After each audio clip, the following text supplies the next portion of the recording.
मुझसे नफरत करते थे तो निकाह क्यों किया मुझसे? उसकी कांपती रंगत और सुलगती निगाहों में आंखें डालते उसने जिद और जुनून की इंतहा छू ली, ताकि तुम्हारे वजूद पर अपना ऐसा हक छोड़ जाऊं कि दुनिया का कोई शख्स तुम्हें छूने की हिम्मत भी ना कर सके। तौफीक के इन जहरीले अल्फाज ने बुसरा के दिल को छलनी छलनी कर दिया। वह उसे अपनी हवस और नफरत का शिकार तो बना रहा था, लेकिन बुसरा की आंखों में छाई उस खामोशी के पीछे छुपा वो भयानक राज क्या था जिसे तौफीक पूरी तरह अनजान था। क्या ये तूफानी रात उसके रिश्ते को हमेशा के लिए मिटाने वाली थी, जहां से तौफीक का पछतावा शुरू होने वाला था? धिठाई देखो, इस लड़की की सोहर दूसरी शादी कर रहे हैं और ये बिंदी काजल लगाकर तैयार होकर आई है। खानदान की औरतें महफिल में सौ सौ बातें कर रही थी। जब वो मिठाई की थाली लिए हॉल में पहुंची तो तौफीक समेत सबकी नजरें उस पर उठी। निकाह के बाद पहली बार आधुनिक अंदाज में बिना आस्तीन की साड़ी पहने वो वहां बैठी सब औरतों से अलग लग रही थी। सुनिए, क्या आप मुझसे शादी करेंगी? मेहमानों में बैठा फैसल मिर्जा उसके पीछे कमरे में आ गया। क्या आप एक तलाकशुदा लड़की को कबूल करेंगे? उसके सवाल पर तौफीक बिखरा हुआ कमरे में दाखिल हुआ। बेहया लड़की, तलाक से पहले तुम्हें तुम्हारी औकात जरूर बताऊंगा।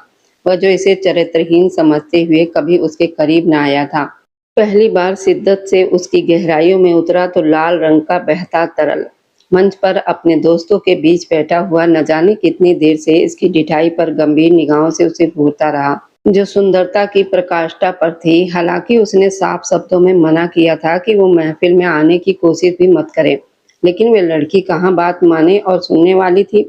मिठाई की थाली उसने सामने रखी टेबल पर रख दी। तौफीक का दोस्त मजाक में जरा सा झुका। तौफीक यार, ये सुंदर लड़की कौन है?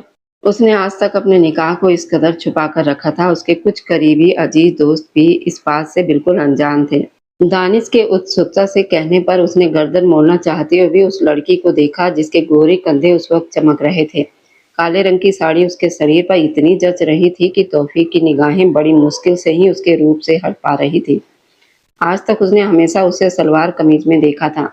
चेहरे पर आत्मविश्वास पहले भी हुआ करता था, लेकिन आज का आत्मविश्वास बाकी दिनों को मात दिए हुए था। आंखों में काजल जिसमें न कोई पछतावा न कोई शिकायत, बस एक इत्मीनान। होठों पर फैली हुई वो हल्की सी मुस्कुराहट जो शायद अपने अंदर के दुख को छुपाने के लिए थी। जबकि दानिश ने एक बार फिर झुककर उसका कंधा हिलाया। भाई रहम कर ले, सुबह तो किसी और का होने वाला है और इस सुंदर लड़की को हमारे लिए छोड़ दे। दानिश हंसी दबाकर उसे और भड़का रहा था, जबकि थाली में मिठाई रखते हुए उसने एक नज़र उसके चेहरे पर डाली और फिर पलट गई। उसकी चाल में एक इत्मीनान था। एक ऊंची एड़ी की चप्पल में भी लड़खड़ाहट उसके कदमों को छूकर नहीं गुजरी थी।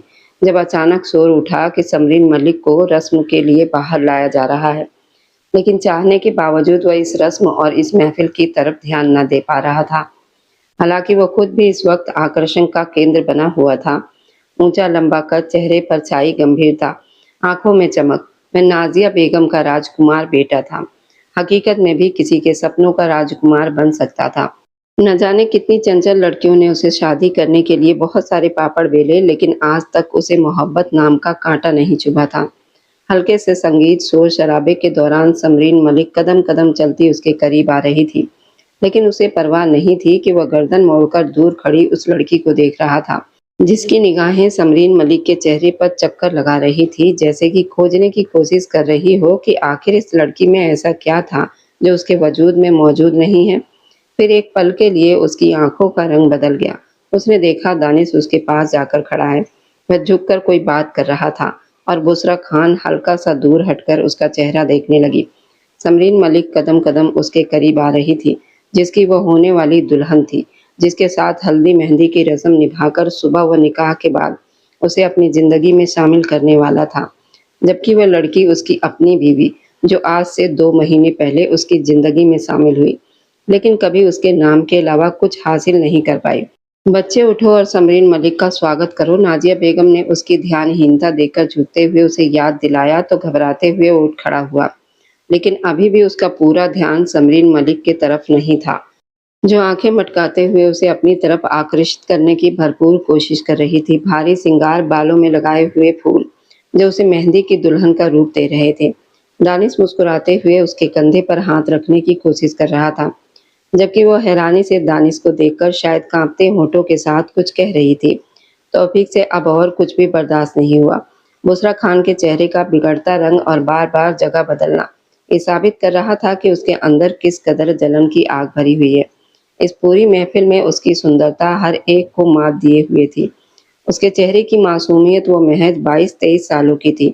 उसकी नटखट निगाहें किसी को भी अपना दीवाना बना सकती थी। उसके चेहरे पर पड़ती हुई दानिश की गर्म सांसें किसी और के वजूद को झुलसा रही थी। एक-एक करके सब लोग हल्दी मेहंदी की रस्म को पूरा करने के लिए आ रहे थे और अगले ही पल वह लड़की समरीन मलिक और तौफीक पर एक नज़र डालती वहां से हट गई। उसने राहत की सांस ली। कम से कम वह अब आकर्षण का केंद्र तो नहीं थी, लेकिन परेशान कर देने वाली बात यह थी, अब उसे इस महफिल में दानिश भी नजर नहीं आ रहा था। जलते हुए वजूद के साथ वह समरीन मलिक को एक नज़र देखकर उठ खड़ा हुआ। नाजिया बेगम घबराकर उसकी तरफ बढ़ी। रस्म को अधूरा छोड़कर कहाँ जा रहे हो तुम? वह अपनी भांजी को हरगिज भी उदास नहीं देख सकती थी। अम्मी, मेरी तबीयत कुछ ठीक नहीं, बाकी की रस्म आप खुद पूरी कर लीजिएगा। उसने कभी भी इतनी गैर जिम्मेदाराना हरकत करने की कोशिश नहीं की थी और दांत पीसती हुई नाजिया बेगम बखूबी जानती थी इस वक्त वह क्यों इतना बेचैन है। मजबूत कदम उठाते हुए इस महफिल से निकलता हुआ अंदर की तरफ बढ़ गया था। घर में रईस, मुश्ताक और करीम मौजूद थे। सीढ़ियां चढ़ते हुए वह सीधा उस लड़की को तलाश करने के लिए उनके कमरे में जाने वाला था। उसे यकीन था अगर वह दानिश के साथ पाई जाती तो वह आज उसका चेहरा बिगाड़ देता। अगर दानिश के साथ ना भी पाई जाती तो भी वह उसे इतनी सख्त सजा देने का सोच चुका था कि वह दोबारा इस महफिल में आकर लोगों का सामना करने से पहले 100 बार सोचती। लेकिन वह नहीं जानता था कि उसकी जिंदगी को बदल देने वाली रात उसकी हस्ती को ही मिटा डालेगी। उसकी जिंदगी में वह तूफान खड़ा कर देगी जो उसके वहमों गुमान में भी नहीं होगा, हरगिज नहीं। उसने खुद को मजबूत करने के लिए कितनी कोशिश की थी, खुद को कितना एहसास दिलाया और इसके बाद ही वह इस काबिल हुई कि अपनी आंखों के सामने इस शख्स को किसी और का होते देख लेती। वह चाहती थी कि वह ये सब कुछ देखे ताकि उसके अंदर सर उठाती हुई उम्मीद हमेशा के लिए दम तोड़ दे। वह बहुत सुंदरता से तैयार हुई थी। ये साड़ी उसने न जाने कितने समय से छुपा कर रखी थी, सिर्फ इसलिए कि जिस दिन वह तौफीक के लिए प्यार के काबिल बनेगी उस दिन वह इस साड़ी को पहनेगी। काली साड़ी हमेशा से उसका पसंदीदा पहनावा रही, लेकिन वह नहीं जानती थी कि ये पहनावा उसे उस वक्त पहनना पड़ेगा जब वो गहरे शोक की हालत में होगी। वहां पर खड़े दानिश ने अपनी दो अर्थों वाली बातों के साथ उसका खड़े रहना मुश्किल कर दिया और वैसे भी तौफीक के पास सजी हुई समरीन मलिक उसके लिए गले की फांसी बनी हुई थी। वह वहां से हटते हुए अपने कमरे में चली आई। कमरे का दरवाजा खोलकर वह आईने के सामने अपनी ढबढबाई हुई आंखों को झुकाकर खुद को रोने से रोके हुए थी जब कमरे के दरवाजे पर हल्की सी दस्तक हुई। इससे पहले कि वह मुड़कर देखती, चंचल निगाहों से उसे देखते हुए दानिश ने अंदर झांका। उसने तकलीफ से आंखों को बंद कर लिया। ये कोई नया शख्स था जो उसके लिए मुसीबत बनना चाहता था, जो उसकी मुश्किलों में महज बढ़ोतरी करने के लिए यहाँ तक चला आया। क्या परेशानी है? आप क्या करने आए हैं? वह इतनी जोर से बोली कि उसके चेहरे का रंग लाल हो गया और एक पल के लिए ठहरकर दानिश ने उसे देखा और फिर 2 कदम दूर हुआ। सिर्फ 1 महीने पहले वह विदेश से आया था, तौफीक की शादी में शामिल होने। और भी कुछ जरूरी मामले थे। वह तौफीक का हमेशा से बेहतरीन दोस्त रहा, लेकिन विदेश जाने के बाद इन दोनों की दोस्ती में थोड़ी सी दूरी आ गई थी। दानिश 2 कदमों के साथ अंदर दाखिल हो चुका था। कमरे का दरवाजा खुला था और वह दरवाजे के बीचों बीच खड़ा था। मोहतरमा, मैं सिर्फ इन सुंदर आंखों में छुपे हुए दुख को देखने आया हूँ। ये आंखें इतनी उदास क्यों हैं? न जाने कितने पल वह ठहर कर उसे देखती ही रह गई।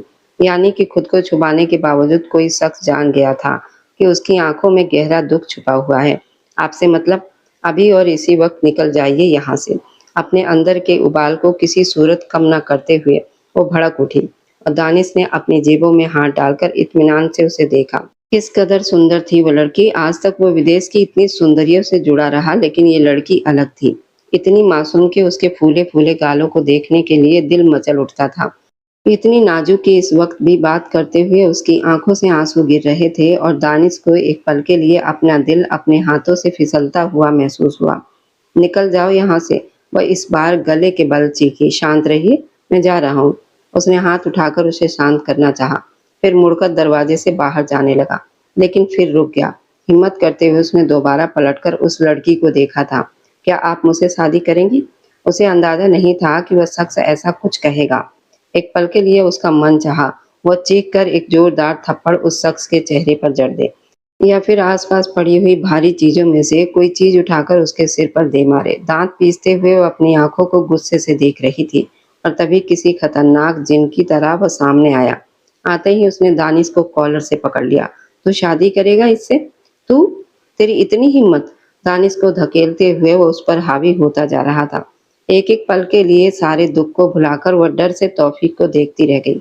ऐसा लग रहा था जैसे वह दानिश की जान लेने पर तुला हो। दानिश भी बुरी तरह घबरा गया। तौफीक ने उसके चेहरे पर एक जोरदार घूंसा दे मारा। तो इससे शादी कर सकता है? अगर ये तलाकशुदा हो जाए तब भी?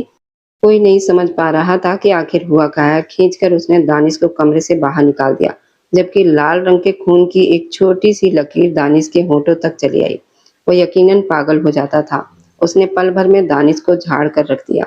वह खुद किसी और का होने जा रहा था और उसे इस बात पर गुस्सा आ रहा था। वह लड़की उसके निकाह में होते हुए किसी और से बात कर रही है। हमारे समाज के पुरुषों की खुदगर सोच, जो समझते हैं कि निकाह के बाद वो किसी के मालिक बन चुके हैं या फिर किसी पर शासक, जबकि अपने हक और कर्तव्य को वह ऐसे भूल जाते हैं जैसे हवा में उड़ने वाले आजाद पक्षी, जो जब चाहे जिसके साथ उड़ान भर ले। तो ये तुम्हारा चरित्र है? तुम्हें सबूत चाहिए था ना मुझसे? अपनी लाल आंखों को इसके सुंदर चेहरे पर गाड़े हुए वो फुंकार रहा था। तरसते हुए होठों के साथ वह टकटकी लगाए देखती रही। यानी वह शख्स इस वक्त भी उस पर झूठा आरोप लगा रहा था। मैंने नहीं बुलाया, मैं जानती तक नहीं हूँ इस शख्स को। खुद को संभालते हुए उसने लड़खड़ाते हुए कह दिया। लेकिन सामने वाला उस पर यकीन करने वाला नहीं था। उसे कंधों से दबोचकर उसने दीवार से लगा दिया। कैसे यकीन कर लूं मैं? तुम वहां आई ही क्यों थी? जब मैंने तुम्हें मना किया था वह इसके लिए प्यार का केंद्र बन चुका था, लेकिन शायद वो प्रेमी बनने के काबिल ही नहीं था। वह सुंदर था लेकिन चाहने के काबिल नहीं था। मैं एक आखिरी बार देखने आई थी, उम्मीद को अपने हाथों से मारने आई थी तौफीक। पहली बार इस नाम से पुकारते हुए वह चिल्लाई और तौफीक ने झुकते हुए बड़े जुनून से उसके होठों को अपने होठों से मिला लिया। दो दिल एक ताल पर धड़कते जा रहे थे। एक जुनून था, एक दहशत थी, एक दीवानगी जो सिर चढ़कर बोल रही थी। और न जाने कितनी देर उसके होठों को अपने होठों से मसलता रहा, जैसे उसके वजूद के कण कण को जख्मी कर रहा हो। काफी देर के बाद बुसरा ने उसे खुद से दूर धकेल दिया। अपनी उंगली उसके तरफ उठाते हुए उसने रोती हुई आंखों से तौफीक को देखा। कोई अधिकार नहीं है आपका मुझ पर। आप अपने सारे अधिकार किसी और के हवाले करने वाले हैं। वो उसे आईना दिखा रही थी और सामने वाले ने सख्ती से घुमाकर उसकी पीठ को अपने साथ लगा दिया। उसके वजूद को बेतहासा अपने करीब किए हुए उसकी धड़कनों में तबाही मचा रहा था। मेरा अधिकार नहीं है तुम पर तो और किसका है? आज बता ही दो।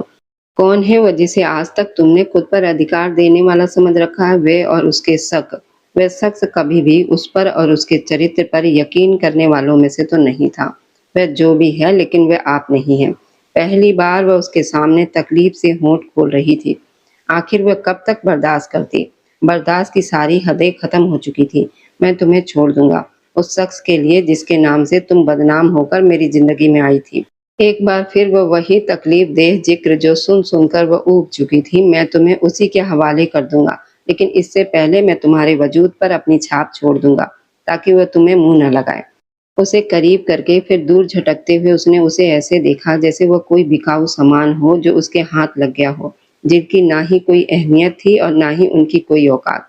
तौफीक पलटा था, दरवाजा बंद करते हुए अपनी धाक जमा चुका था, जबकि अपनी साड़ी का पल्लू खुद पर फैलाए वो फटी फटी नजरों से तौफीक को देखकर अपना गला तर करने लगी। ये आप क्या कर रहे हैं? आप ऐसा कुछ नहीं करेंगे। उसकी आवाज पहली बार कांपी। जिसने सोचा था कि आज के बाद वह उसके सामने जमकर खड़ी होगी, इस वक्त उसके सामने सहमी हुई थी। आज से पहले अगर वह अधिकार से उसके करीब आता तो शायद वह खुद को खुशनसीब मानती, लेकिन इस तरह नहीं। वह जिद और जुनून का निशाना नहीं बन सकती थी। वही कर रहा हूँ जिसकी तुम्हें चाहत है, वही कर रहा हूँ जो तुम्हारे साथ पहले भी हो चुका है। उस शख्स की बातें कोई जहरीले तीर थे जो इसके दिल में चुभते चले जा रहे थे। चुप हो जाइए, अल्लाह का वास्ता चुप हो जाइए। अपने कानों पर हाथ रखकर वह चीखी। सबको यूं लग रहा था जैसे वो अपने अपने कमरे में है। शायद नाजिया बेगम को भी यकीन हो चुका था वो पूरी तरह उनके जाल में है, वरना इस वक्त तक वह उसके सिर पर सवार हो चुकी होती और यहाँ वह इस लड़की को मिटाने के लिए बेताब खड़ा था। मुझे मेरी नज़रों में मत गिराइए, मत कीजिए मेरे साथ कुछ भी ऐसा। उसने अपने हाथों को उसके सामने जोड़ दिया। लेकिन वह इस कदर अंधा हो चुका था कि इसे कुछ दिखाई ही नहीं दे रहा था। माँ की फैलाई हुई आग और नफ़रत ने इसे इस कदर बेज़ार कर दिया था, इसे मंज़ूर ही नहीं था कि वह सुंदर लड़की खुद को इसकी ज़िंदगी में खुशनसीब समझे। अपनी बाहों में भरकर इसे बिस्तर पर गिरा चुका था और बेबस होकर उछलकर बिस्तर से नीचे उतरने लगी। लेकिन तब तक इसके पैरों को मजबूती से पकड़ते हुए उसने अपनी तरफ खींचा और वह किसी टूटी हुई डाली की तरह उसके सीने से जा लगी। प्लीज प्लीज, अपने हाथों को उसके सामने जोड़कर वो बोलती जा रही थी। तौफीक नाम में सिर हिला गया।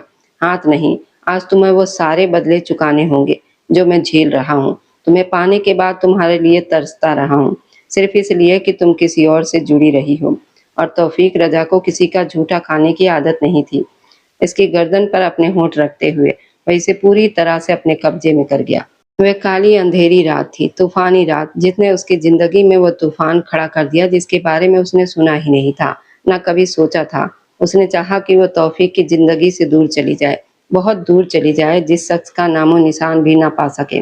लेकिन जाने से पहले एक ऐसा दाग और ऐसा दुख जो अपने सीने से लगा कर जाएगी, उसने ऐसा नहीं सोचा था। बड़ी शिद्दत से इसे खुद में समेटते हुए वह शख्स इसे खुद से बेगाना कर गया। तौफीक ने इसे अपने आप से नजरें मिलाने के काबिल भी नहीं छोड़ा। किसी नाजुक सी कली की तरह इसे अपने हाथों से मसलते हुए जब उसने अपने हाथों पर लगे हुए रंगों को देखा तो वह दंग रह गया। वह तो समझता था कि ये रंग किसी और के नसीब में बन चुके हैं, लेकिन उसकी लाल हथेलियां वो गवाही दे रही थी कि इन सुंदर रंगों को उसकी जात से जोड़कर रखा गया था। लेकिन वो बहुत बदकिस्मत था, हाँ वो बहुत बदकिस्मत था जिसने इस रंगों को पाया, लेकिन इस तरह जैसे मरने वाले के मैयत पर गुलाबों को गिरा दिया जाता है। बेकरार होकर उसकी तरफ बढ़ा, इसे बाहों में समेटना चाहा, लेकिन तब तक एक जोरदार थप्पड़ इसके मुंह पर मारते हुए वह इसे खुद से दूर धकेल चुकी थी। कटे हुए होठों का कोना, गर्दन पर बने हुए लाल धब्बे। एक पल में तौफीक को यकीन हो गया कि वो अब सारी जिंदगी इसे नजरें नहीं मिला पाएगा। उसने खुद को अपनी रजाई में समेट लिया था, जबकि इसे धकेलते हुए वह दौड़कर इस कमरे से बाहर निकली और वह वहीं फर्श पर बैठता चला गया। इसे लगा था ये बहुत आसान मामला है, इसे संभाल लेगा, वह इसे यकीन दिलाएगा, वह ऐसा नहीं चाहता था। आसपास सिर्फ एक मनहूसियत छाई हुई थी। इस लड़की से कहा करती थी इसके लिए काला रंग वैसा ही है जैसा वह तब पहनना चाहता है जब हार नसीब बनती है, लेकिन यह हार थी, ऐसी हार जो हार जीत पर हावी हो जाए। वह दिन भी उसकी जिंदगी का सबसे अजीब दिन था जब उसके बाप ने उस पर यह फैसला थोपा और वह देर तक अपने बाप को देखता रहा। अब्बा, आप जानते भी हैं कि आप क्या कह रहे हैं। एक अरसे के बाद वह लोग हवेली आए थे अपने मामा के इंतकाल की खबर सुनकर। लेकिन मामा के इंतकाल के 10वें दिन इसके बाप ने उसके सामने जो शर्त रखी, उसने आज तक इस लड़की को नजरें उठाकर भी नहीं देखा था। वह तो ये भी नहीं जानता था कि उसकी ममेरी बहन कौन है। इसके बाद वह कह रहा था वह इसे जीवन संगनी के रूप में कबूल कर ले। सॉरी अब्बा, लेकिन ये सब कुछ मुझसे नहीं होगा। वह हफ्ते से ही उखड़ गया। उसकी परवरिश नाजिया बेगम ने की थी, जिन्होंने हमेशा इसे अपनों से नफरत करना सिखाया था, जिन्होंने बताया था कि इसके ननिहाल वाले, इसके मामा और मामा के बच्चे, ये कुछ ऐसे रिश्ते हैं जो इसके असली और करीबी हैं। बाकी सारी रिश्तों को तो जैसे किसी बदबूदार गंदगी की तरह जिनसे दूर रहना ही बेहतर होता है। अक्सर माँओं की संगदिली होती है कि वह सिर्फ अपने भाई और अपने भाई के बच्चों से अपने बच्चों को जोड़ने के लिए इन्हें चाचा के बच्चों और हर ऐसे रिश्ते से दूर कर देती है जिनसे बने रिश्तों को वह खुद नफरत की निगाहों से देखती हैं। लेकिन नहीं जानती है कि बतौर माँ वह अपने बेटे या बेटी को कमजोर तरीन इंसान का रूप दे रही हैं जो अगले आने वाले दिनों में उसके लिए मुसीबत बन जाए। मैं किसी गांव की लड़की से शादी नहीं कर सकता, ये मेरा आखिरी फैसला है अब्बा। वो अपनी बात पर अड़ा था, लेकिन उसका बाप भी जैसे फैसला कर चुका था। तुम्हें हर हाल में ये करना पड़ेगा। मेरे बड़े भाई की इकलौती औलाद है और मैं उसे कैसे बेसहारा छोड़ दूं। हालांकि आज से पहले इसके बाप ने इसे पूरी आज़ादी दी, लेकिन आज उन्हें अपने रिश्तेदारों की ऐसी लगन तौफीक को बिल्कुल भी हजम नहीं हो रही थी। मैं आपकी भांजी को खुश नहीं रख सकता। आप जानते हैं उसके और मेरे मिजाज में जमीन आसमान का फर्क होगा। उसकी माँ ने हमेशा से यही सिखाया था। गांव की अनपढ़ और जाहिल लड़कियां कम से कम उनके बेटे के लिए नहीं बनी। लेकिन इसके बाप ने साफ साफ कह दिया, अगर वह चाहता है कि कंपनी और संपत्ति उसके नाम कर दे, साथ ही विदेश जाने की इजाज़त भी दे दे, तो इसे हर हाल में ये करना पड़ेगा। अब्बा, आप जानते हैं मैं आपकी इजाज़त के बिना भी ये सब कुछ कर सकता हूँ। वह निडर होकर उनके सामने डटकर खड़ा हो गया। लेकिन तुम्हारे लिए मेरी इजाज़त सबसे ज़्यादा ज़रूरी है। ये बगावत की तरफ पहला कदम था। उसके बाप ने इसे पहले आज़ादी की इजाज़त दी और फिर उसके पंख काट दिए। आप ऐसा कैसे कर सकते हैं मेरे बेटे के साथ? आप जानते हैं वो किसी के दबाव में आने वाला नहीं है। नाज़िया बेगम तो गुस्से से उखड़ गईं। इस वक़्त वह और आरिफ साहब अपने बेडरूम में थे। गाँव की हवेली में उनका ख़ास कमरा जिसमें रहने का कभी इतना मौका नहीं मिला था। तुम क्यों नहीं समझती नाज़िया बेगम? जो मैं सोच रहा हूँ वो तुम और तुम्हारा बेटा नहीं सोच रहे। आरिफ साहब की आंखों में नाचता हुआ लालच उनकी बीवी को साफ नजर आ रहा था। क्या मतलब है आपका? आप क्या सोच रहे हैं? अपने छोटे छोटे बालों को झटकते हुए मेकअप से सजे चेहरे के साथ वो उनके सामने आकर बैठ गई। भाई साहब की सारी जायदाद बुसरा के साथ उसके शौहर के पास चली जाएगी। तुम्हें अकल क्यों नहीं आ रही? बुसरा की जायदाद हासिल करने के लिए तौफीक को उसके साथ निकाह करना पड़ेगा। यानी एक अरसे के बाद अगर इनके शौहर ने अपनी फैमिली के लिए स्टैंड लिया तो उसके पीछे भी इतनी बड़ी स्वार्थ छुपा था। और नाजिया बेगम तो उनकी चालबाजी पर मुस्कुराती रहीं। उन्हें यकीन नहीं था अगर वह अपने बेटे को इस बारे में भनक भी लगने देती तो वह कभी भी इस लालच का शिकार होकर इस लड़की को नहीं अपनाएगा। उन्हें दो खेल खेलने थे। एक खेल में उन्हें इस सारे खेल में अपने बेटे को अपनी मर्जी के मुताबिक ढालकर इसे अपनी उंगलियों पर नचाना था और दोनों खेलों में वो माहिर थी। उस शाम उदास भावों को चेहरे पर सजाकर वह तौफीक के कमरे में गई। मुझे माफ कर दो, तुम्हारी माँ तुम्हारे लिए कुछ नहीं कर पाई। अपने सिर को झुकाकर उन्होंने अपने हाथों को देखना शुरू किया और तौफीक ने उनके पास बैठकर उनके कंधे पर हाथ रखा। आप जानती हैं अब्बा आपकी हर बात मानते हैं। आप उन्हें राजी क्यों नहीं कर सकती अम्मी? अगर वह चाहता तो पहले किसी लड़की को ढूंढकर उसे अपनी जिंदगी में शामिल कर सकता था, लेकिन नहीं। उसे सबसे पहले अपने करियर की फिक्र थी। वह अपना करियर बनाना चाहता था। उसके बाद अपने स्तर की किसी लड़की को ढूंढकर शादी करता, जो उसके कदम से कदम मिलाकर चलने के लिए तैयार होती। तुम्हारे मामा की बहुत इज्जत थी इस इलाके में, लेकिन तुम्हारी ममेरी बहन अच्छी चरित्र की मालकिन नहीं है, इसलिए तुम्हारे अब्बा परेशान हैं। वह पहले भी किसी शख्स के साथ गलत ताल्लुक में थी और नाजिया बेगम बुसरा की माँ से बहुत चिढ़ती थी। इस वजह से वह उसके लिए कुछ भी अच्छा नहीं चाहती थी। वह दंग रह गया। अब्बा एक ऐसी लड़की के साथ मेरा रिश्ता जोड़ना चाहते हैं। इसका बड़ा मुकाम बनता था और बेहतरीन अदाकारी का प्रदर्शन करते हुए नाजिया बेगम ने अपने बेटे के सामने हाथ जोड़ दिए। इस वक्त तुम्हारे अब्बा और तुम्हारे मामा की इज्जत का सवाल है। तुम जानते हो तुम्हारे बाप का आखिरी रिश्ता तुम्हारे मामा ही थे। उन्होंने अपने बेटे को यूं गुमराह कर दिया, उसे यकीन हो गया हाँ बुसरा नाम खान की लड़की इस इलाके की सबसे बदचरित्र लड़की थी। मासूम नजर आने वाली वो बदचलन लड़की पहले भी न जाने कितने लोगों के साथ ताल्लुक बनाकर अपने बाप की इज्जत के साथ खेल चुकी थी। इसलिए उसकी माँ चाहती है कि वह जल्दी से जल्दी अपने घर की हो जाए। और दूसरी तरफ एक महान किरदार निभाते हुए उन्होंने इलाके में साबित कर दिया कि अपने मरे हुए साले की बेटी के सिर पर हाथ रखकर उन्होंने अपनी रहमदिली और मोहब्बत का सबूत दिया। वह शाम सबसे दुखद शाम थी, जिस शाम वो दुल्हन बनकर उसके पास आकर बैठी। उसने कभी नहीं सोचा था कि अब्बा के बाद उसकी जिंदगी यूं बदल जाएगी। आज तक उसके बाप ने कभी कोई जिम्मेदारी उसके सर पर नहीं डाली थी। वह उम्र में कम थी, इसलिए एक बार उसका लड़खड़ा जाना स्वाभाविक था, लेकिन इसके मामा ने इसे संभाल लिया और अपनी माँ की मोहब्बत और बड़ों के फैसले के आगे सिर झुकाते हुए उसने विदाई ली थी। और जो निकाह होने के बाद एक नज़र उस पर डालकर उठा और अपने कमरे में चला गया। उस वक्त उसे एहसास हुआ था कुछ था जो बिल्कुल ठीक नहीं था। मामा की ख्वाहिश थी कि वह निकाह के तुरंत बाद विदा कर दी जाए और एक दो दिनों के अंदर अंदर सामान्य दिनचर्या के मुताबिक वो वापस शहर चली जाए। बुसरा की इतनी ख्वाहिश थी कि उसकी माँ भी उसके साथ शहर आकर रहे। आखिर वह अकेली यहाँ क्या करेगी, लेकिन ना उसकी सास ये चाहती थी और ना ही उसके मामा की मर्जी थी। इसलिए सायरा बेगम ने इनकार करते हुए कहा वह अपने शोहर के घर में ही रहेगी। विशाल बिस्तर पर सजी हुई वह दुल्हन हल्के गुलाबी रंग के शरारे में कोई गुलाबी गुड़िया लग रही थी। चेहरे के आसपास गिरती हुई लटें जिनमें घुंघराले छल्ले डाल दिए गए, सुनहरे बाल उसकी चांदनी जैसी रंगत पर चमक रहे थे। उसके चेहरे पर छाई हुई मासूमियत इतनी मनमोहक थी कि सामने वाला न जाने कितनी देर उसे देखता रहा। तुम्हारे इस बिस्तर पर कोई जगह नहीं है और ना ही मैं तुम्हें कभी ये हैसियत दे सकता हूँ, बदचरित्र लड़की।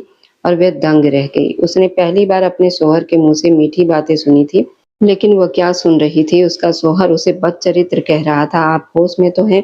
ये क्या कह रहे हैं आप?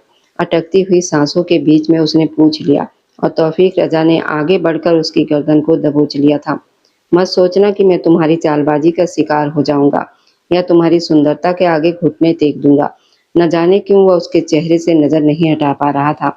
अगर वह अच्छे चरित्र की मालिक होती तो लाख फर्क होने के बावजूद उसे अपना लेता। वह देखने में इतनी सुंदर थी कि उसकी पसंदीदा लड़की आसानी से बन जाती और वह तमाम अधिकार पा लेती जिन्हें पाना उस पर लाजिम था। लेकिन नाजिया बेगम की लगाई हुई आग इतनी भी कम नहीं थी, सिर्फ सुंदरता के पानी से बुझ जाती। मैं नफरत करता हूँ तुमसे, इतनी नफरत कि तुम अंदाजा भी नहीं लगा सकती हो। गर्म सांसों को उसके चेहरे पर उड़ेल कर वह जैसे उसके चेहरे के नए नक्श बिगाड़ना चाहता था, जबकि तौफीक की मजबूत पकड़ में फड़फड़ाते हुए उसने खुद को आजाद करवा लिया।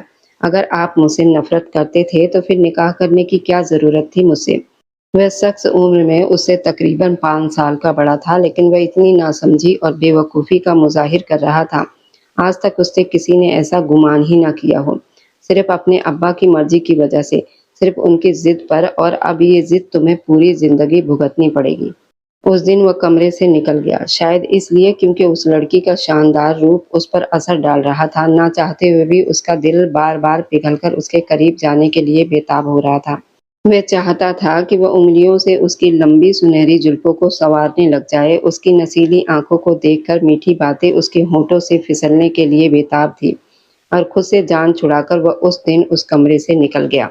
और इस कमरे से रात के इस पहर निकलते हुए उसे सायरा बेगम ने देख लिया। अगले दिन उसने माँ के सामने अपनी बहुत अदाकारी की, लेकिन उसकी माँ थी, उसके चेहरे को देखते हुए उन्होंने सब पढ़ लिया, और अपनी माँ को बताते हुए वो फूट-फूट कर रो पड़ी। कोई बात नहीं मेरी जान, मैं समझ सकती हूँ शायद तुम्हारे मामा ने दबाव डाला हो तौफीक पर और वह उसी का गुस्सा उतार रहा हो। सारा बेगम, जिन्होंने खुद पूरी जिंदगी सब्र और शुक्र के साथ गुजारी थी, अपनी इकलौती बेटी को इतनी बड़ी हार का सामना कैसे करने देती? तो एक माँ होने के नाते तसल्ली और दिलासा देना उनका हक बनता था। मम्मी, मुझे बहुत डर लग रहा है। वो बहुत गुस्सा कर रहे थे। अम्मी, वो मुझसे नफरत करते हैं। उसने सायरा बेगम के ममता भरे हाथों को थामकर डरते-डरते कह दिया, और उन्हें पहली बार अपनी कान सी गुड़िया की बड़ी-बड़ी आंखों में टूटते हुए सपने दिखाई दिए। नहीं मेरी जान, वो तुमसे नफरत नहीं कर सकता। तुम नफरत के लिए नहीं बनी हो। उसके चेहरे को अपने दोनों हाथों में थामकर कहे जा रही थी। वह तुम्हारा शौहर है और निकाह के रिश्ते में बड़ी ताकत होती है। तुम उसे समझने की कोशिश करना। वादा करो तुम कोई गलतफहमी नहीं पालोगी। और उसने अपनी माँ से वादा कर लिया। अगले 2 दिन तक भी उस शख्स का रवैया उसके साथ ऐसा ही रहा। हालाँकि वह उसके हाथ की बनी हुई चाय पीना भी गवारा नहीं करता था, और इन 2 दिनों में उसने इसके लिए खामोशी अख्तियार कर ली, क्योंकि वह अपनी माँ को तकलीफ में डालकर यहाँ से जाना नहीं चाहती थी। 2 दिनों के अंदर-अंदर तैयारी पूरी हुई। तौफीक रज़ा के साथ विदा होकर शहर आ गई।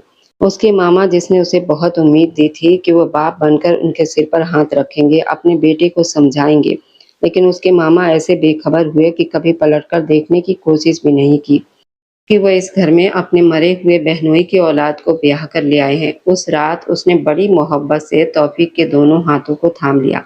वह बेताबी से उसका चेहरा देखती रह गई। आप मुझसे नाराज हैं? मुझे बताइए तो आखिर हुआ क्या है? उनकी शादी को सिर्फ 1 हफ्ता बीता था, और 1 हफ्ते में तौफीक ने कभी उसे ढंग से कोई बात नहीं की थी। वह हमेशा उसे नज़रअंदाज किए रखता। अगर वह कभी उसके करीब आने की कोशिश करती तो उसे बुरी तरह झाड़ देता।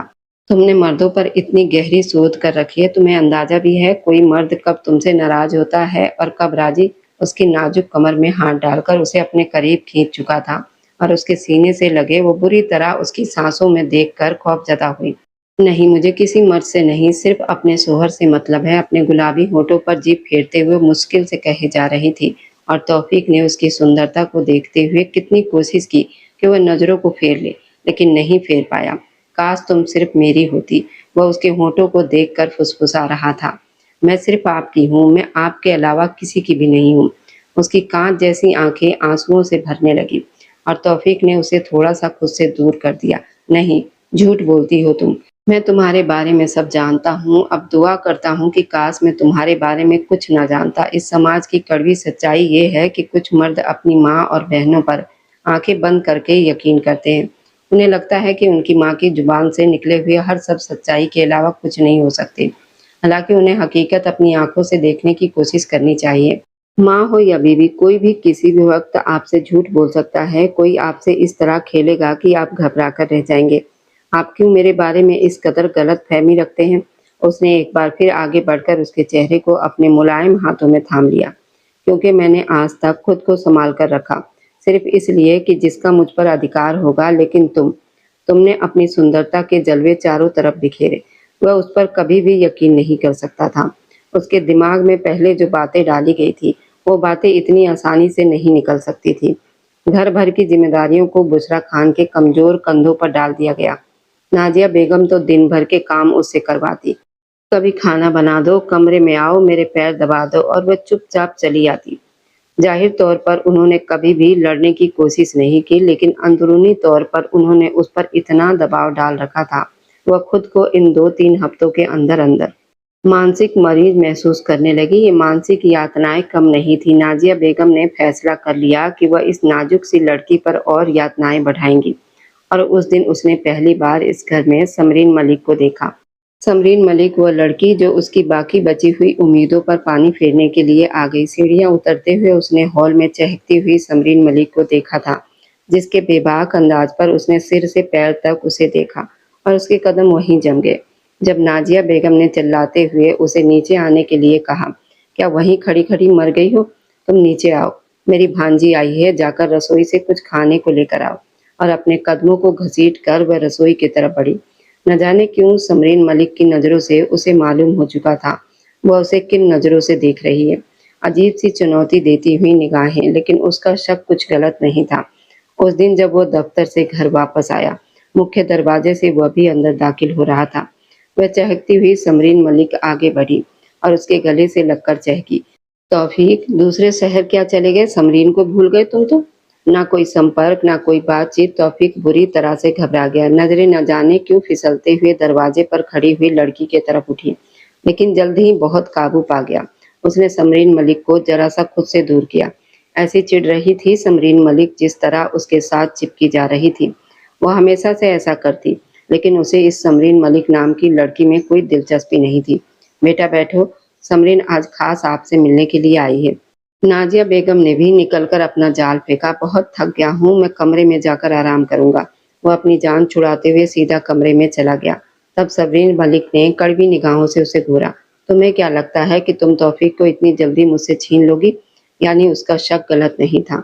समरीन मलिक अपनी हरकतों पर उतर आई और उसे अच्छी तरह एहसास करवा दिया वह जो कुछ उसके बारे में सोच रही थी वो बिल्कुल हकीकत है। मैं ऐसा क्यों सोचूंगी?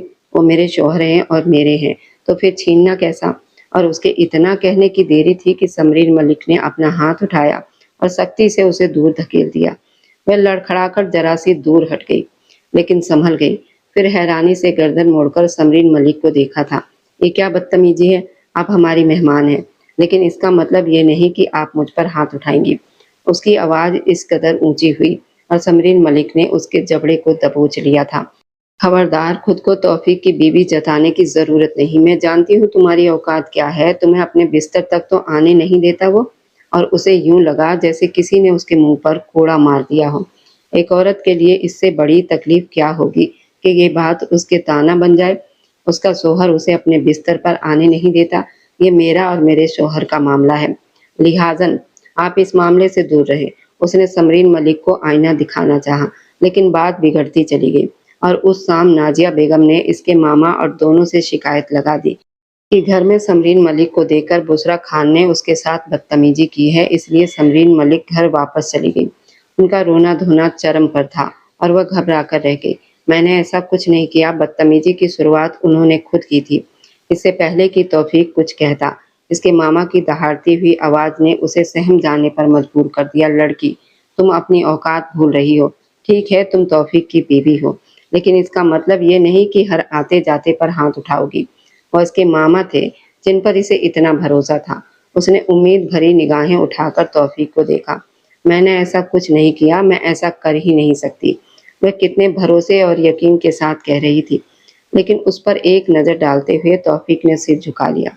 उसका दिल एक पल के लिए फड़फड़ाया था कि कितनी शिद्दत से दिल चाहा वो कह दे, हाँ तुम ऐसा सोच भी नहीं सकती, तुम किसी के साथ बदतमीजी करने के लिए बनी ही नहीं हो। लेकिन वह कह नहीं पाया।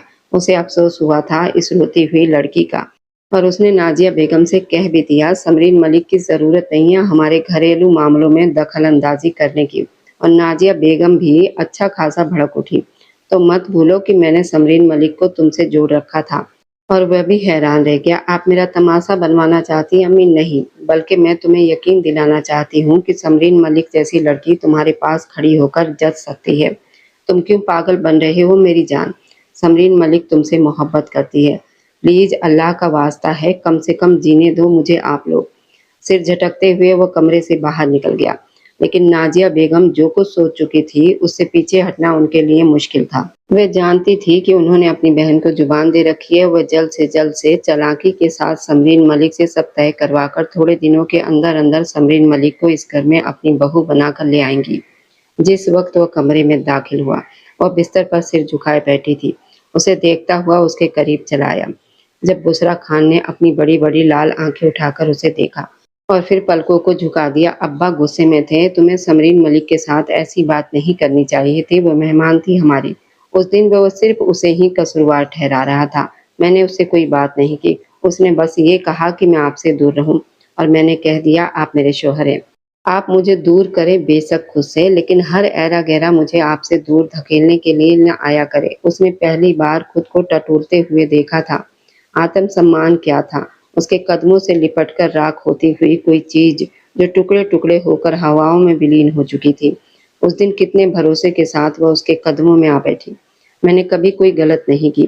अल्लाह का वास्ता है, मुझे अपनाना है तो अपना ले, या फिर इस दरवाजे से मुक्ति दे दे मुझे। उसने कभी भी इतनी तकलीफों को बर्दाश्त नहीं किया था। इतनी तकलीफें वो पिछले 1 महीने से बर्दाश्त कर रही थी। नाजुक सी लड़की जिसके बाप ने उसे रानी बनाकर रखा था, जिसकी माँ उसके सदके उतारती नहीं थकती थी। आज वे लोग उसकी हर चीज पर कब्जा कर गए और इसे हर चीज में गलत भी ठहरा दिया। तौफीक ने झुकते हुए उसके गालों पर होंठ रखे और फिर उसके दोनों हाथों को थामकर उसे अपने पास बिठा दिया। मैं तुम्हें कभी नहीं छोड़ सकता। तुम्हें हमेशा इस घर में मेरी बीवी बनकर रहना पड़ेगा। रही मेरी बात, तो अगर मैं तुम्हारे नसीब में हुआ तो पालोगी मुझे। तुम अभी मुझ पर जोर मत आजमाओ। और उसकी गोद में सरकते हुए उसका चेहरा देखती रह गई। उसने कितनी कोशिश की थी कम से कम इस शख्स से मोहब्बत ना हो, लेकिन समाज की लड़कियों के दिमाग में हमेशा ये बात डाल दी जाती है, उनसे जुड़ा शख्स उनकी जिंदगी और शायद उसकी मौत भी। उन्हें हर हाल में इसे गले लगाना पड़ता है। दिल जिस शख्स से जुड़ जाता है फिर उसके बारे में सोचकर धड़कता रहता है, और शायद इसका भी कसूर यही था कि इसका दिल तौफीक रजा से जुड़ चुका था। इसका दीवाना बन चुका था इसका दिल। नाजिया बेगम आने वाले दिनों में न सिर्फ समरीन मलिक को इस घर में लाने की पूरी योजना बना चुकी थी, बल्कि उन्होंने तौफीक के दिमाग में और गलत फहमियां डालकर बुशरा खान का कमरा भी अलग कर दिया। इन दोनों के बीच ताल्लुक ना के बराबर थे, और इन दोनों में तीसरे शख्स का किरदार निभा रही थी समरीन मलिक। न जाने उसकी माँ ने उसे कैसे मनाया, न जाने लोगों के पास कैसे जादू मंतर होते हैं, वे लोगों को अपने काबू में कर लेते हैं। जिस दिन नाजिया बेगम से उसे मालूम हुआ कि वह समरीन मलिक से निकाह कर रहा है, उसे लगा था जैसे वह घुटनों तक जमीन के अंदर धंसती जा रही है। आखिर कौन सा ऐसा गुनाह था जिसकी सजा इस कदर भयानक थी? उसने खामोशी अख्तियार कर ली। ना चीख पुकार, ना कोई शिकायत, ना हंगामा। उसकी खामोशी इस शख्स को चौंकाने पर मजबूर कर रही थी। उसकी माँ ने उसे कितना मजबूर कर दिया कि वह समरीन मलिक से निकाह करे, हालांकि वह नहीं चाहता था। मैं जानती हूँ तुम बुशरा खान के साथ कभी खुश नहीं रह सकते। अगर तुम इसे तलाक नहीं भी देना चाहते हो तो भी समरीन मलिक को कोई एतराज नहीं है। उनकी 3-4 दिनों की ममता, रोना-धोना और भावनात्मक रूप से ब्लैकमेल करना काम आ गया। आखिरकार उसने भी सोच लिया कि शायद इस लड़की के साथ खुश नहीं रह सकता। वह उसके लिए नहीं बनी है, इसे दूसरी शादी कर लेनी चाहिए। लेकिन वह नहीं जानता था कि ये उसकी ज़िंदगी की सबसे बड़ी गलती साबित हो जाएगी। उसे लगा था सुबह तक सब कुछ ठीक हो जाएगा। वह घरवालों को मना लेगा और इस शादी से इनकार कर देगा। वह अपनी बीवी के साथ खुश और संतुष्ट रहने लगेगा। लेकिन अगली सुबह जब उसे मालूम हुआ कि बुशरा खान उसकी जिंदगी से दूर कहीं दूर जा चुकी है, तो वह न जाने कितनी देर हतप्रभ रह गया। नहीं, उसे मुझसे बात करनी चाहिए थी। इस तरह वो मुझसे दूर कैसे जा सकती है? शर्मिंदगी और तकलीफ के अलावा कुछ नहीं था। उस दिन की शुरुआत नाजिया बेगम के लिए जिस कदर संतुष्टि देने वाली थी, उस दिन का अंत इतना ही भयानक था। शादी का पूरा दिन गुजर गया, दूल्हा घर लौट कर नहीं आया, ना उसके आने की कोई खबर, ना उसने किसी का फ़ोन उठाया। इससे बड़ी बदनामी और क्या हो सकती थी? मुझे पहले तुम जैसी बुढ़िया पर यकीन ही नहीं करना चाहिए था, जो ढंग से बेटे की परवरिश नहीं कर पाई। चीखती हुई समरीन मलिक नाजिया बेगम के लिए किसी थप्पड़ से कम नहीं थी। उन्होंने क्या कुछ नहीं किया समरीन मलिक के लिए, खुद अपने पैसों से दहेज बनवाया, तमाम रस्मों के लिए इसे और इसकी फैमिली को पहले घर बुला लिया। 1 रुपया की रकम भी समरीन मलिक के बाप ने खर्च नहीं की। वह इस काबिल था। तमीज़ से बात करो समरीन मलिक। ये किस तरह बात कर रही हो तुम? बिल्कुल इस तरह बात कर रही हूँ जिस तरह मुझे करनी चाहिए। पहले तुमने दौलत के लालच में उस लड़की का निकाह अपने बेटे से करवाया और फिर उसकी ज़िंदगी बर्बाद कर दी। अपने बेटे के दिमाग में ज़हर डालकर कि वो बदचरित्र है, किसी के साथ पकड़ी गई थी, इसलिए उसकी माँ ने उसका निकाह तुम्हारे बेटे से करवा दिया। मुख्य दरवाजे से अंदर आता हुआ शख्स अपने बिगड़े हुए हुलिये के साथ वहीं खड़ा रह गया। अपनी जुबान बंद करो तुम। अभी बाकी बचे हुए मेहमान भी घर पर मौजूद थे, जो खासे गरीब थे। उस दिन तो आरिफ साहब भी सिर झुकाए मुख्य सोफे पर बैठे हुए थे, किसी हारे हुए शख्स की तरह। तुम मेरी जुबान बंद नहीं करवा सकती, मैं बर्बाद कर दूंगी तुम्हें भी और तुम्हारे बेटे को भी। मैं चीख चीख कर लोगों को तुम्हारी असलियत बताऊंगी, समझी? वह दांत पीसते हुए नाजिया बेगम ने अपनी शर्मिंदगी को जाहिर करने के लिए आगे बढ़कर समरीन मलिक को दबोचा और उसे दरवाजे की तरफ धकेल दिया। लेकिन दरवाजे से बिगड़ी हुई हालत में अंदर आते हुए बेटे को देखकर वह थम सी गई। उनकी आंखों में पूरी हैरानी उतर आई। हैरानी और तकलीफ के अलावा कुछ नहीं बचा था, कुछ हो ही नहीं सकता था। उसने अपने हाथों से अपनी जिंदगी को बिगाड़ दिया। वह सुनहरी आंखों वाली कांच जैसी लड़की उसके हाथों से खो गई। अम्मी, आपने ऐसा क्यों किया? मेरी जिंदगी बर्बाद कर दी आपने। क्या कसूर था बुसरा खान का? वह जो पूरी जिंदगी उसे बिना किसी जुर्म की सजा देता रहा, आज अपनी माँ से पूछ रहा था उसका क्या कसूर है, जैसे खुद को बेकसूर साबित करने की कोशिश कर रहा हूँ। पर अब्बा, आपका तो खूनी रिश्ता था बुसरा खान के साथ, आपकी बेवा बहन की यतीम बेटी। जल्दी ही मालूम हो गया कि इन लोगों के पास अब कोई जवाब नहीं बचा, सिवाय शर्मिंदगी के, और कुछ हो ही नहीं सकता था इनके पास।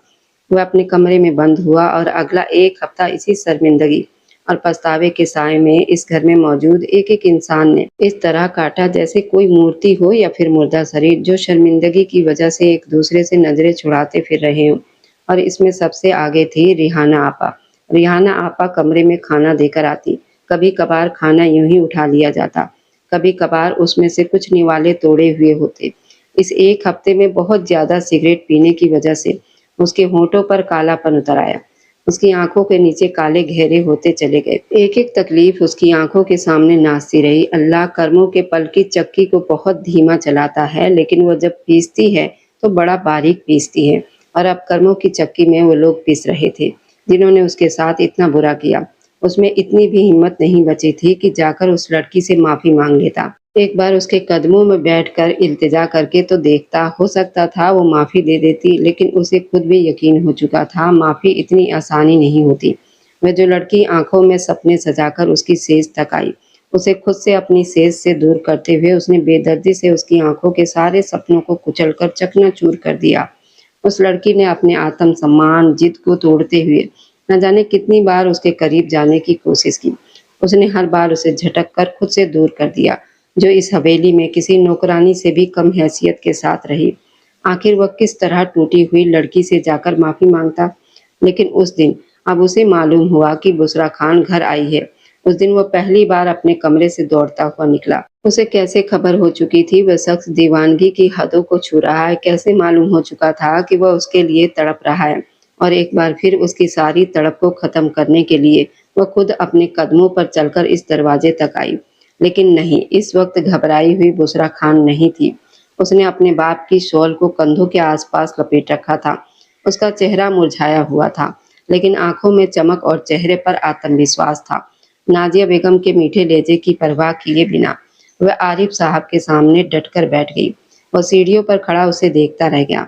मेरा दिल तो नहीं चाहता कि मैं आपको मामा कहकर पुकारूं, लेकिन मेरी मजबूरी है। आरिफ साहब के झुके हुए सिर को देखकर उसने कहना शुरू किया। आज वह लड़खड़ाती आवाज वाली लड़की नहीं थी, बल्कि इस बार वह खुद को मजबूत करके आई थी। मेरे अब्बा की सारी जमीनें जिन पर आपका कब्जा है, उनकी तमाम जानकारी इस फाइल में है, जो मैं आपके पास छोड़े जा रही हूँ। उसने वही बात की जो यहाँ करने आई थी। ना कोई फालतू भूमिका, ना कोई लंबे-लंबे शिकवे शिकायत, ये सब कुछ तुम्हारा ही है मेरी बेटी। तुम मेरी बेटी हो। आरिफ साहब ने अपनी शर्मिंदगी को जाहिर करना चाहा। अब आपके मुंह में ये बातें मुझे अच्छी नहीं लगती। आप रहने दीजिए मामा। मैं बस आपसे कहने आई हूँ कि अब्बा की सारी जमीनों पर जो कब्जा कर रखा है, इस कब्जे को इज्जत के साथ छोड़ दीजिए। जिन लोगों के सुपुर्द आपने वह जमीन रखी है ना, यूसुफ और बाकी लोगों को अपनी जुबान से जाने के लिए कह दीजिए। आज के बाद अपने कब्जा के सारे जमीन मामले में खुद देख लूंगी। इंसान को कोई भी स्थिति खुद अपने खोल से बाहर नहीं धकेल सकती। इंसान को खुद निकल कर जाना पड़ता है। और उसने भी सोच लिया था कि वह कब तक इस शख्स का शोक मनाती रहेगी। इस शख्स ने जो कुछ किया वह क्या अपमानजनक था। उसका शोहर था, उस पर हक रखता था। अगर उसे संभाल कर नरमी से अपने करीब लेता तो उसे कोई परवाह ही नहीं थी। लेकिन जिस तरह इस शख्स ने उसे रोनते हुए अपने जुनून को उसके वजूद में उतारा, इस चीज ने उसके वजूद को चकनाचूर कर दिया। उस दिन वह उस कमरे में दाखिल हुई जिस कमरे में सिवाय तकलीफ के कुछ नहीं था। उसे अपनी जरूरी चीजें उठानी थी और वह तड़प कर उसकी तरफ बढ़ते हुए उसके हाथों को थाम गया। बुसरा खान ने पलटकर उस शख्स को देखा जिसका चेहरा देखने की भी उसमें हिम्मत नहीं थी, और घुटनों के बल उसके सामने बैठ गया। बुसरा खान, प्लीज मुझे माफ कर दो, मुझे माफ कर दो बुसरा खान। उसके हाथों के पीछे अपना हाथ टिकाए वो फूट फूट कर रो पड़ा। इस वक्त वो दया का पात्र लग रहा था, लेकिन नहीं, इतनी जल्दी वह इन तमाम नुकसानों को नहीं भूल सकती थी। हरगिज नहीं। आत्म सम्मान तो वह इस शख्स के पास बैठी अपनी इज्जत और अपने चरित्र का यकीन दिलाती रही, और वह शख्स हर बार इसे झटक देता। और उस दिन उसने भी हिम्मत करते हुए अपने हाथों को न सिर्फ वापस खींचा, बल्कि उस शख्स को झटकते हुए खुद से दूर कर दिया। कौन सी माफी, कहाँ की माफी। मैं आप जैसे खुदगर्ज शख्स का चेहरा भी नहीं देखना चाहती। तौफीक रजा। उसने गले के बल चीखते हुए तौफीक के चेहरे को देखा, जो लाख कमियों के बावजूद भी उसके लिए प्यार के काबिल बना रहा और इज्जत के काबिल भी। लेकिन अब नहीं। बहुत जल्द खुला के कागज आप तक पहुंच जाएंगे। और वह हकीकत में तड़पा था। अगर तुम चाहो तो मैं तुम्हारे पैरों में गिरकर तुमसे माफी मांग लेता हूँ। क्या हम एक बार फिर से नई शुरुआत नहीं कर सकते? क्या एक मौका नहीं है मेरे लिए? और उसने ना में सिर हिला दिया। नहीं, जिंदगी हर बार मौका नहीं दिया करती। किसी का जब दिल चाहे रिश्ता कायम रखे और फिर इसी रिश्ते को अपमान का निशाना बना दे। उसकी आंखों से आंसू टूट कर गिर रहे थे। वह जो कसम खाकर आई थी वह इन सब के सामने रोएगी नहीं, इस वक्त तड़प कर रो रही थी। आखिर क्या देखा था आपने अपनी आंखों से मेरे अंदर, जो आप इतनी नफरत करने लगे? जो आपकी नफरत कम होने का नाम ही नहीं ले रही थी। उससे वह खुद नहीं, पछतावा करता हुआ शख्स भी रो रहा था, जो घुटनों के बल उसके सामने बैठा था। बाहर आरिफ साहब की आंखों में भी लाली थी और पछतावे के आंसू थे, और नाजिया बेगम चौखट के साथ लगी अपने बेटे की बर्बादी का मातम मना रही थी। उन्होंने दुआ की थी कि सिर्फ एक बार वह उनके बेटे को माफ कर दे। एक बार कोशिश तो की, लेकिन उन्हें यकीन था एक औरत जब हार जाती है तब इस हार को स्वीकार करके सीने से लगा लेती है, फिर उसे जीत की चाहत नहीं रहती। और इस बार इस हार को बुसरा खान ने स्वीकार कर लिया था। खींचकर उसे खुद में समेटते हुए वह दीवानों की तरह उसके चेहरे को चूमता चला गया, और उसके स्पर्श में प्यार के अलावा कुछ नहीं था। मैं पूरी जिंदगी तुम्हारी माफी का इंतजार कर सकता हूँ। मैं पूरी जिंदगी तुम्हें पाने के लिए तुम्हारी तमन्ना लेकर बैठ सकता हूँ, लेकिन अब ये तमन्ना बेकार होगी। अब बुसरा खान उनके हाथ नहीं आएगी। वह अपना दामन छुड़ाकर चली गई। उस दिन उसे यकीन हुआ था कि अल्लाह ने उससे वह नेमत छीन ली जिस नेमत की वो कदर नहीं कर पाया। एक अच्छी सुव्यवहार वाली और चरित्रवान बीवी एक मर्द के पास अल्लाह की नेमत होती है। जब वह नेमत की कदर नहीं करता, अपनी मनमर्जी करता है, तब अल्लाह उसे अकेला छोड़ देता है। और वह भी अब अकेला हो चुका था। उसके लिए जैसे इस पूरी दुनिया में कुछ बाकी नहीं रहा। बुसरा खान ने माफी के दरवाजे बंद कर दिए थे। वह एक बार फिर अपने पैरों पर खड़ा होना चाहती थी। वह चाहती थी कि वह अपनी माँ का सहारा बने, एक बार फिर जिंदगी को इस तरह से शुरू करके बीच के गुजरे हुए समय को काट कर कहीं दूर दफना दे। और यही तो जिंदगी होती है, अगर हम उन लोगों को जो हमारे लिए तकलीफ के अलावा कुछ नहीं थे, बार बार मौका देकर अपनी जिंदगी बर्बाद करें, तो हमारी जिंदगी सिर्फ एक प्रयोगशाला बनकर रह जाएगी, जहां लोगों ने अनुभव हासिल किए, कभी कामयाबी हुए तो कभी नाकाम। जिंदगी बहुत छोटी है, इसे अपने तरीके से जीने की कोशिश करें ताकि आपको किसी नियमत से कम न लगे।